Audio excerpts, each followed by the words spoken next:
안녕하십니까, BJ 사이먼스입니다. 사랑과 기쁨과 희망을 드리는 BJ 사이먼스예요. 자, 지구과학 갈게요. 지구과학. 몇 강일까요? 궁금해지네. 몇 강인지는 잘 모르겠지만 아무튼 지구과학 가도록 하겠습니다.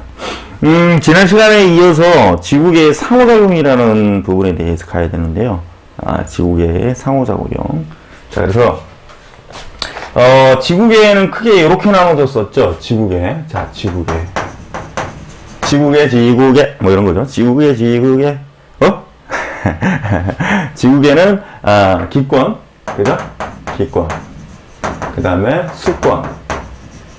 그 다음에 직권. 직권. 그 다음에, 기권, 수권, 직권, 생물권. 생물권. 그리고 외권.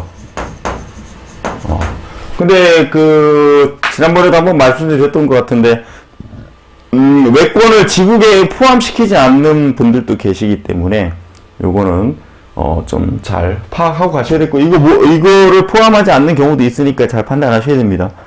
아시겠죠? 근데 이 지구계들의 상호작용이래요.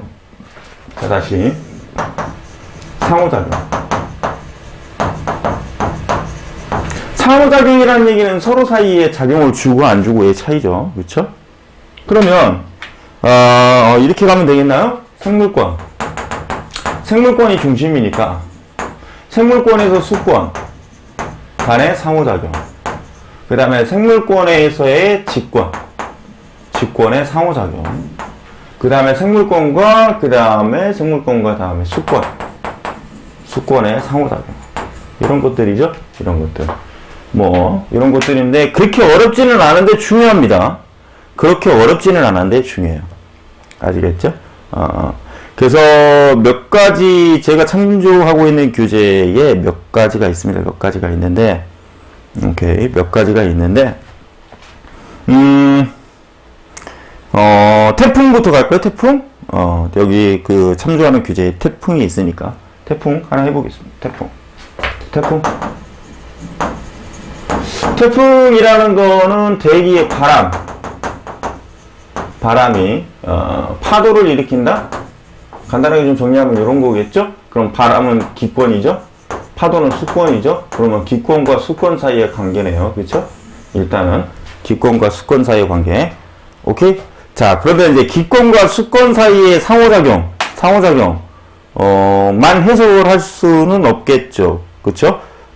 왜 그러냐면 태풍이라는 게 반드시 파도에, 즉 수권에만 영향을 주는 게 아니지 않습니까? 태풍의 센 바람은 생물권에도 영향을 주고, 그 다음에 태풍으로 인해서 토사를 깎거나 이러한 부분들이 있기 때문에 직권에도 상호작용이 존재하겠죠. 자, 그래서 이런 것들은 워딩만 잘 해석을 하시면 될 것 같아요. 워딩만 잘 해석하시면 될 것 같아요. 자, 해상에서 태풍이 생기는 거니까 태풍의 생성 조건을 보면, 자, 여기 좀 지우고 갈게요. 태풍의 생성 조건을 가면 하나씩 갈 거니까.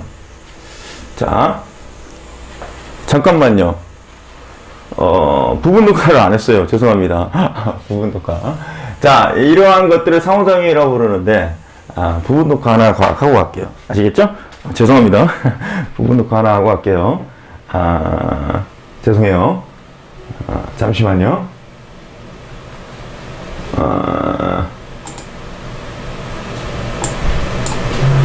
시청자 수가 안 나오네요. 또 이건. 잠시만 기다려 주십시오.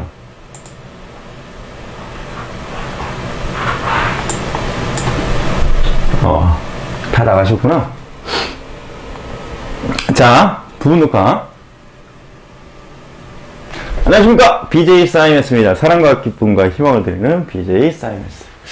지구계 기권, 수권, 직권, 생물권, 외권, 상호작용인데, 태풍을 먼저 갈게요. 태풍.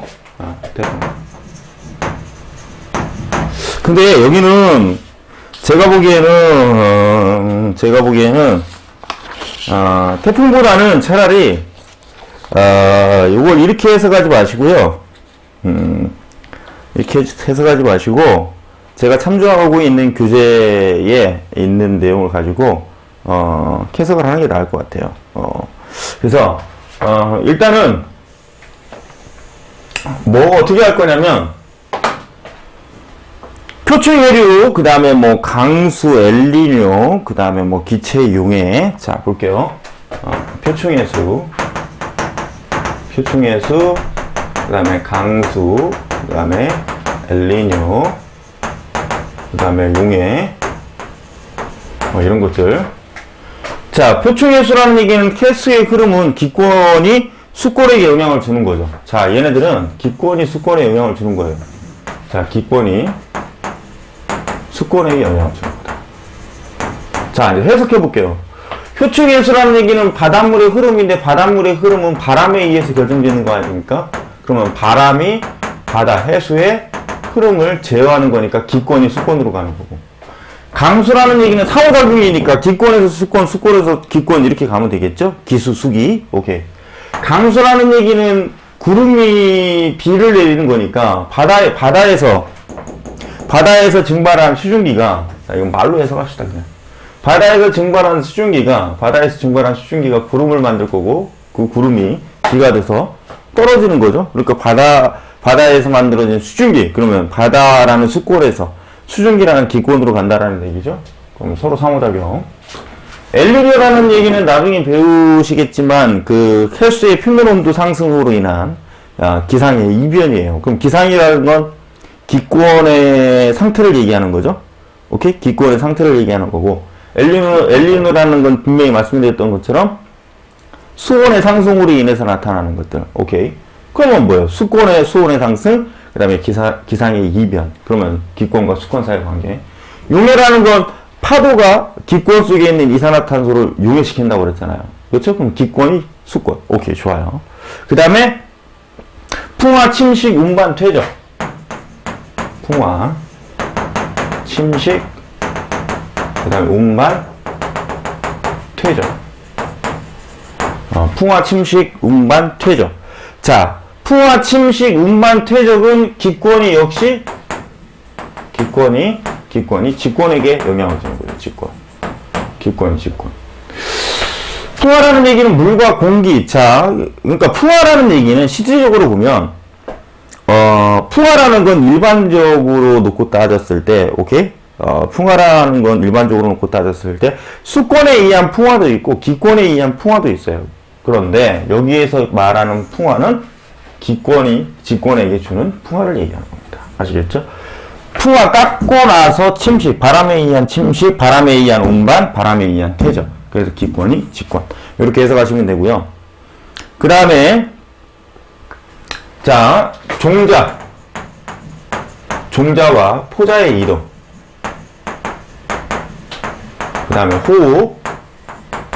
그 다음에 광합성. 이거는 기권과 이렇게 상호작용이니까 이렇게 표시해야겠다. 그죠? 기권과 그 다음에 생물권 사이네요. 그쵸? 생물권 사이. 기권과 생물권. 이렇게 해석하시면 돼요. 아시겠죠? 오케이. 뭐예요? 종자와 포자의 이동은 바람에 의해서 이동시켜준다라는 얘기 아닙니까? 그 다음에 기권에 있는 산소를 통해서 호흡을 시켜준다는 거죠. 생물권에게. 그 다음에 광합성은 기권에 있는 이산화탄소가 광합성, 즉 생물체 내로 흡수돼서 광합성을 이루는 거니까 이거는 기권과 생물권. 아시겠죠? 자, 그 다음에 기권과 수권 사이의 관계. 자, 기권과 수권 사이의 관계. 이제 자, 증발.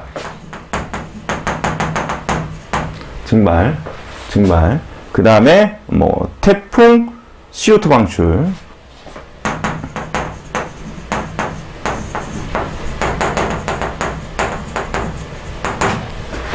자, 증발이라는 거는요, 말 그대로 수권에서 증발에 의해서 기권으로 가는 거니까 기권과 수권 사이의 관계죠. 그 다음에 태풍이라는 건 기권이 기권이 수권에게 영향을 줘서 파도를 치게 하는 거죠. 그 다음에 CO2 방출이라는 건 해수에 의해서 용해되었던, 오케이? 자, 얘는 기권과 또다시 수권 사이의 관계네요. 그죠? 기권과 수권. 해수에 CO2가 용해되어 있는데 얘네들이 빠져나올 수도 있다라는 얘기죠. 근데 글씨 정말 너무 심하다. 그죠? 오케이. 해수에 있는 CO2가 다시 빠져나올 수 있더라라는 얘기예요. 아시겠죠? 오케이. 자, 그 다음에 수권과 이제 직권 사이의 관계. 수권과 직권 사이의 관계.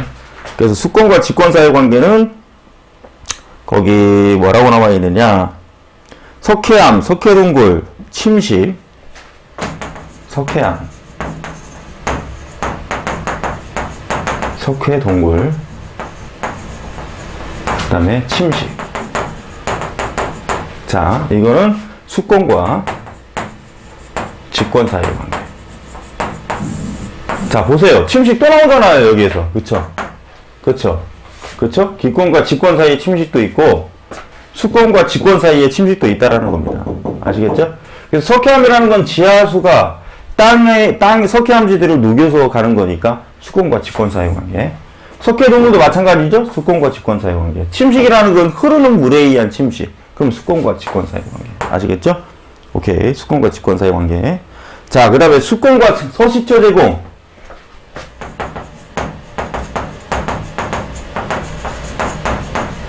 자, 이거 좀 애매해요. 그쵸? 서식처 제공이라는 얘기는 기권과 생물권의 관계일 수도 있어요. 그쵸?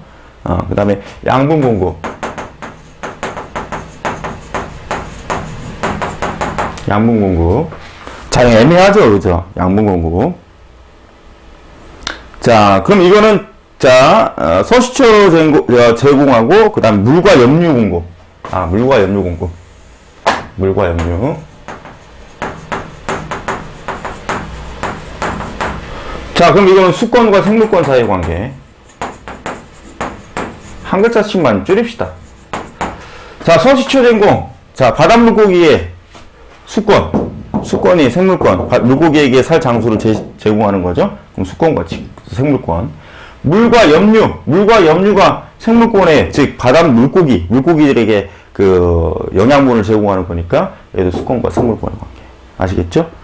자, 그 다음에 직권, 기권. 이쪽으로 좀 옵시다.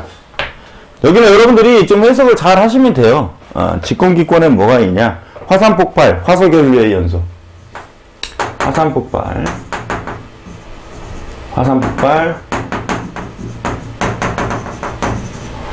그 다음에 화석연료의 연소.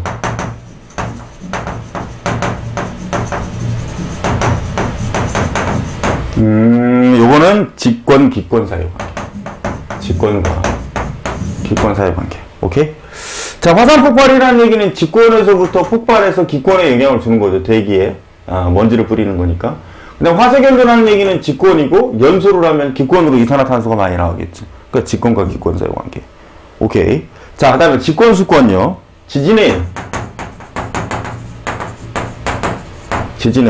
그 다음에, 직권의 물질 용해.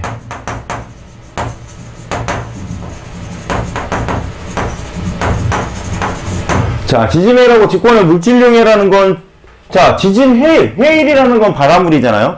그러면 땅의 지진으로 인해서 해일이 발생한 거니까 직권하고 수권. 그쵸? 수권. 그 다음에 직권의 물질을 용해시킨다? 그럼 결국은, 수권이, 직권에 있는 물질을 용해시키는 거니까 직권과 수권 사이의 관계. 오케이. 자. 그 다음에 직권 생물권. 서식처 제공. 자, 이거 애매하다고 그랬잖아요. 서식처 제공. 그 다음에 양분 공급. 이건 좀 애매하죠? 서식처 제공이라는 건 직권. 땅에 있는 육지 물고기, 우리. 오케이. 직권이 생물권에게 영향을 주는 거겠죠? 그 다음에 양분 공급도 마찬가지잖아요. 직권에 있는 토양의 영양분을 생물체에 공급하는 거니까 직권, 생물권. 오케이. 됐어요. 그 다음에, 이제 생물권, 기권. 생물권, 기권. 야, 근데 거의 대부분, 이거 다시 반복되는 거죠? 그쵸? 생물권, 기권. 그 다음에 생물권, 수권. 생물권, 수권, 어디 있습니까? 아까. 요런 형태. 그러니까 여러분들이 이런 부분들은, 파악만 하시면 돼요. 이것만 조심하시면 돼. 얘가 뭐지? 얘 생물권인가? 얘가 뭐지? 얘 직권인가? 그럼 생물권과 직권 사이의 관계구나. 오케이. 아시겠죠? 요걸 뭐 여러분들이 보고 파악하시고 저한테 모르는 부분은 질문을 주십시오. 아시겠죠? 그래서 지금 현 상태에서 이거를 다 예를 들어 드리는 것보다는 여러분들이 파악하시고 모르는 부분을 제가 질문을 받는 게 훨씬 이득일 것 같습니다. 오케이? 그래서 요 부분까지 정리를 하고요. 부분 녹화 일단 잠깐 정리할게요. 아시겠죠? 자, 지금까지 BJ 사이머스였습니다. 오케이. 수고하셨습니다. 자, 여러분들 이게 조금 이 부분이 좀 애매해요. 제가 보기에는 애매한 부분이 있는 거니까 여러분들이 좀 잘 보시고 이해가 안 가시는 부분들이 있으시면 저한테 문자를 보내주십시오. 카톡으로 문자 보내주시면 제가 해결을 해드리도록 그렇게 하겠습니다. 자, 일단 이거 좀 지우고 갈게요. 지우고 가겠습니다.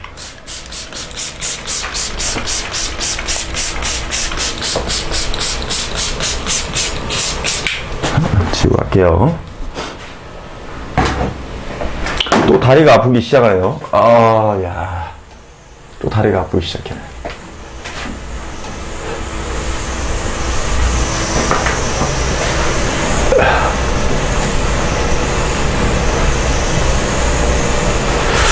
지우고 가겠습니다.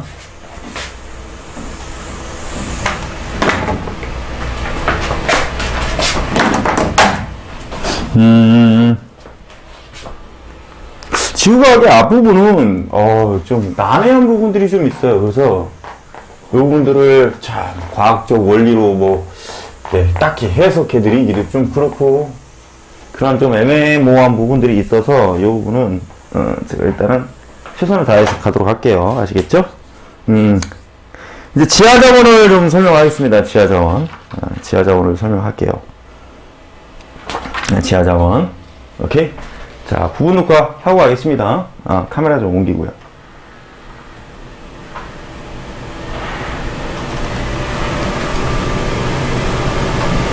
안녕하십니까? BJ 사이머스입니다. 사랑과 기쁨과 희망을 드리는 BJ 사이머스.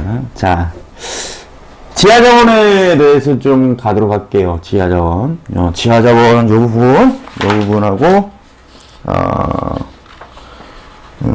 지하자원 요 부분을 하면, A스텝까지만 하면, 오늘 강의는 정리가 될 것 같습니다.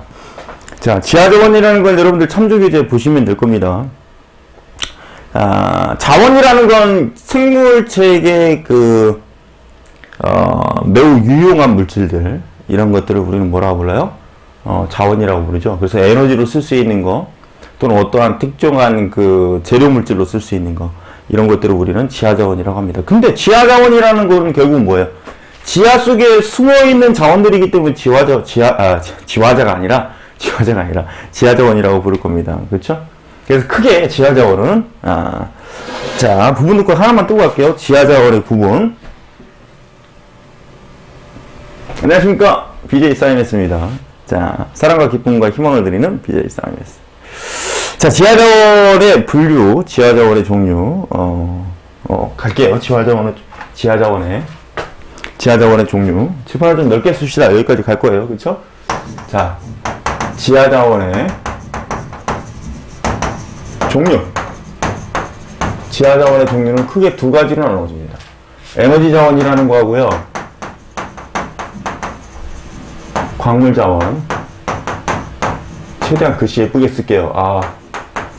광물자원. 두 가지로 구분돼요. 자, 에너지로 쓸 수 있느냐, 없느냐, 또는 광물로 쓸 수 있느냐, 없느냐. 예를 들어, 철광석, 그럼 보크사이트, 그 다음에 망가니즈 단계. 이런 것들은 실질적으로 광물로 활용을 하겠죠. 화석연료. 그러니까 석유, 석탄, 그 다음에 가스 하이드레이트. 이런 것들은 에너지원으로 쓸 수 있는 거잖아요. 그쵸? 즉, 광물로 쓸 수 있는 것과 에너지원으로 쓸 수 있는 걸 구분하는 게 바로 지하자원의 분류다. 그래서 에너지원으로 쓰는 건 말 그대로, 볼 수 있는, 가스 하이드레이트나, 천연가스, 석탄, 석유, 이런 것들. 아시겠죠? 이런 것들을 에너지 자원. 즉, 일상생활에 에너지원으로 쓸 수 있는 것들을 에너지 자원. 즉,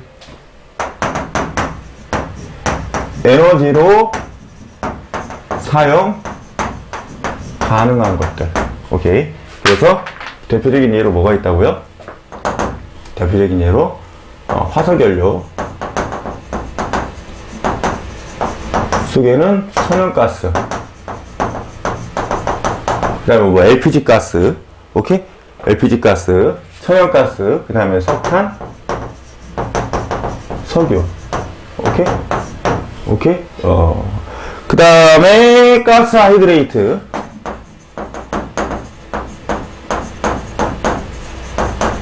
이게 지금 우리나라 동해안 쪽에 많이 매장이 돼 있죠?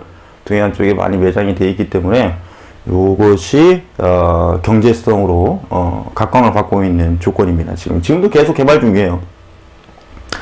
자, 이런 것들을 우리가 에너지 자원이라고 합니다. 아시겠죠? 광물 자원이라는 건 말 그대로 뭐예요?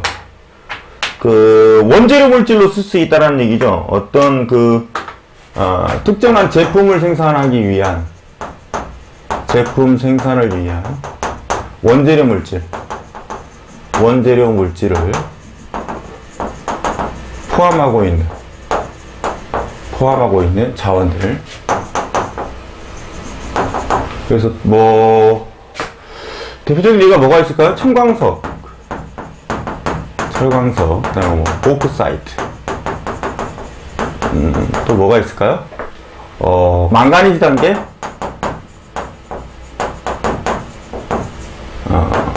단괴, 그 다음에 히토류, 뭐 이런 것들이 있겠죠. 그래서 이런 것들을 뭐라고 부른다? 광물자원이라고 부른다. 아시겠죠? 자, 이런 것들을 분류한다라는 얘기죠. 그래서 석탄이라는 건 뭐 육상 식물이 분해되어서 생성된 게 석탄. 그 다음에 뭐 석유하고 천연가스 같은 경우는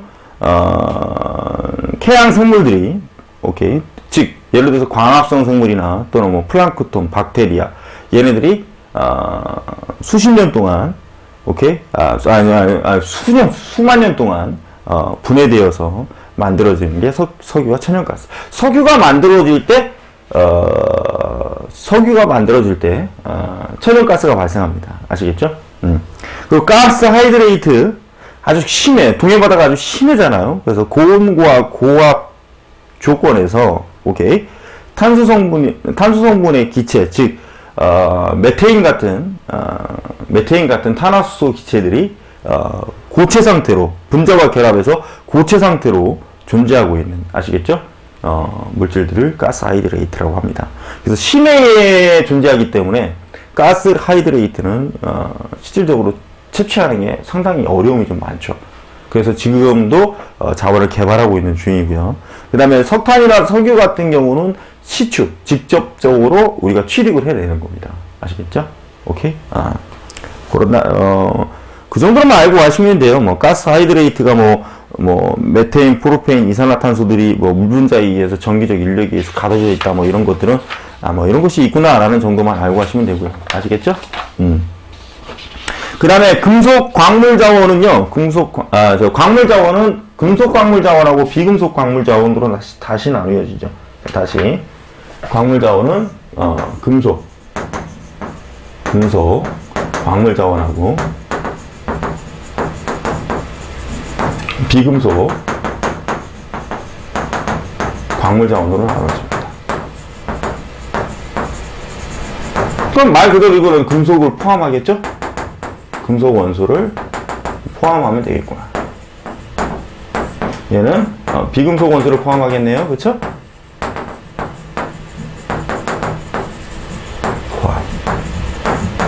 그래서 이거 뭐 금속 원소가 들어있으면 금속 광물 자원이고 비금속 원소가 들어있으면 비금속 광물 자원이다, 이렇게 표현하시면 됩니다. 하얀색이 잘 안 써지는 이유가 있구나. 얘가 너무 딱딱하네요, 얘네들 색깔보다. 그래서 글씨가 좀 마음에 안 들어요. 자, 아무튼 금속 광물 자원은 금속이 주성분으로 함유된 것들, 대표적인 예로 뭐 철, 뭐 알루미늄, 그 다음에 뭐 구리, 아연, 금은, 뭐 망가니즈, 뭐 이런 것들. 그 다음에 비금속 광물 자원은 뭐 석회석, 뭐 고령도, 점토, 규석, 운모, 장석, 금강석, 흑연, 뭐 이런 것들.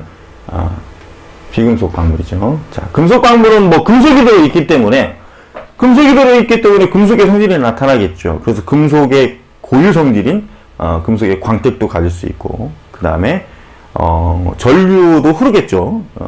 오케이. 그리고 금속 광물은 철의 재련 과정은 예전에 한번 설명했던 것 같은데, 철의 재련, 즉 재련 과정이 필요하다라는 특징이 있고요. 그 다음에 전기와 열을 잘 전달한다라는 건 뭐 금속이니까 당연한 얘기일 거고요. 자, 그 다음에 비금속 광물 자원 같은 경우는 재련이 필요가 없을 거예요. 왜요? 비금속이니까. 그쵸? 암석으로부터 쉽게 자원을 채취할 수 있다라는 거죠. 쉽게 채취할 수 있다라는 거고, 금속 광물 자원에 얘는 뭐 여러분들 뭐 철은 자동차, 구리는 전선, 알루미늄은 뭐 우주 항공 재료. 왜요? 알루미늄은 가볍기 때문에. 자, 그 다음에 휘토리나 리튬 같은 경우는 전자산업. 휘토리는 반도체의 주성분이고요. 리튬은 전지의 주성분이잖아요. 그쵸? 그 다음 비금속 광물 자원에서 뭐 석회석은 비료, 뭐 시멘트, 고령토는 뭐 도자기, 규석은 뭐 규삭, 유리 생성한다는 거. 그 다음에 반도체에 들어간다는 거. 오케이? SI, 실리콘, 규소. 오케이. 자, 뭐 그런 정도만 알고 가시면 되고요. 자, 광물 자원을 생성하고 개발하는 과정은, 생성 과정은 화성 광상이 있고 퇴적 광상이 있고 변성 광상이 있습니다. 자, 근데 요거는 뭐 어렵지 않아요. 화성 광상이 있고, 그럼 이건 마그마, 화성암이니까요. 그죠? 그다음 변성 광상, 걔는 고온고압. 자, 퇴적 광상, 얘는 뭐 침식, 운반, 퇴적. 그쵸? 오케이. 침식, 운반, 퇴적. 말 그대로 뭐예요? 운반, 퇴적. 이런 것들이겠죠? 그럼 당연히 마그마가 들어가야 되고, 그럼 얘는 고온, 고압. 얘도 마찬가지인데 얘는 주성분이 마그마. 그래서 여러분들은 이제 가지고 계시는 그 첨조교재 보시면 뭐 다 해석이 돼 있을 겁니다. 그래서 뭐 마그마가 식은 게 화성광상, 그 다음에 뭐 쌓여서 된 게 운반과 퇴적 작용에 의해서 된 게 퇴적, 그 다음에 뭐 고온 고압에 의해서 광상, 암석의 그 결정을 재배열시키거나, 그 다음에 조직을 치밀하게 만들거나. 아시겠죠? 그래서 대표적인 광물은 화성광상은 백금, 그 다음에 크로늄, 니켈, 텅스텐, 철, 금강석, 구리, 납, 아연, 금, 은. 그래서 이런 것들은 뭐 여러분들이 좀 암기를 해주셔야 됩니다. 어쩔 수 없어요, 이 부분은. 뭐 퇴적광상에서는 사금, 모래사자, 금이죠. 금모래. 그럼 얘네들을 무거우니까 퇴적될 거 아닙니까? 그쵸? 뭐 금강석, 사철, 자철석, 고용토, 보크사이트, 석회석. 자, 보크사이트는 알루미늄의 주성분입니다. 그래서 보크사이트는 캐내서 재련 과정을 거쳐서 알루미늄을 빼낸다는 거. 그 다음에 변성광상에서는 뭐 흑연, 활석, 성면, 뭐 이런 것들. 개발 과정은 여러분들 순서만 알고 가시면 돼요. 탐광, 채광, 성광, 재련. 자, 개발 과정은요, 순서만 알고 가시면 됩니다. 자, 개발 과정은, 이 흰분필이 별로 안 좋아. 개발 과정은 자꾸 막 흐트러지죠. 자, 탐광, 뭐 탐사해본다라는 얘기죠. 그쵸? 그 다음에 살짝 채광, 채집해본다는 얘기예요. 채광, 채집해본다는 얘기예요. 표본의 샘플을 찾아내본다는 거죠. 성광, 선별한다는 얘기죠. 성광, 선별. 그 다음에 마지막으로 재련 뭐 너무 많이 얘기했으니까. 오케이. 탐광은 뭐 찾아보는 겁니다. 아시겠죠? 물리화학적 방법을 통해서 광물이 있을 법한 부분을 탐사해보는 거예요. 아시겠죠? 오케이. 가능성, 그러니까 광물이 존재할 가능성이 많은 지역을 가서 탐사해보는 겁니다. 채광은 경제성 있는 광상인지 아닌지 확인을 해봐야 되겠죠. 그래서 선별을 하는 거예요. 채광한 광석을 부순 후, 그러니까 탐광을 할 때 여기에 상당히 많이 매장이 돼 있고 이걸 캐내면 어느 정도 우리한테 이득을 주겠어. 그러면 이제 가서 그 타당성 검토를 하고, 자, 지금부터 파자. 그래서 결국은 채광을 막 해요. 채광을 막 하는데 거기에서는 뭐 별의별 것들이 다 채광이 될 거 아닙니까? 거기에서 경제성이 우수한 것들을 선별을 하는 거예요. 아시겠죠? 그래 놓고 어떻게 한다? 재련을 한다. 그러면 경제성이 있는 그 것을 선별을 했을 때 함유량이 많은 광석들을 가지고 재련 과정을 통해서 어떻게 하면 되는 거예요? 어떻게? 실질적으로 우리가 원하는 광물 자원을 캐내면 되겠다라는 얘기죠. 오케이. 자, 요 정도까지만 일단 오늘은 진행을 할게요. 요 정도까지만 진행을 하고 다음 파트에 지구가 내일 제가 다시 한번 제작을 해서 올리도록 하겠습니다. 아시겠죠? 여러분들 부분 녹화 잠깐 끄고 갈게요.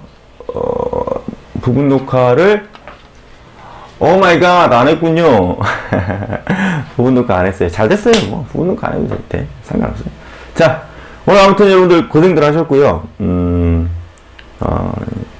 이쪽 부분 뭐 부분 녹화를 할 게 별로 없었기 때문에 이렇게 진행을 하고요, 여러분들. 자, 다음에 다시 뵙도록 하겠습니다. 수고하셨습니다. 지금까지 BJ 사이메스였습니다. 사이메스는 언제나 여러분들과 함께합니다. 고맙습니다, 여러분들. 수고하셨어요.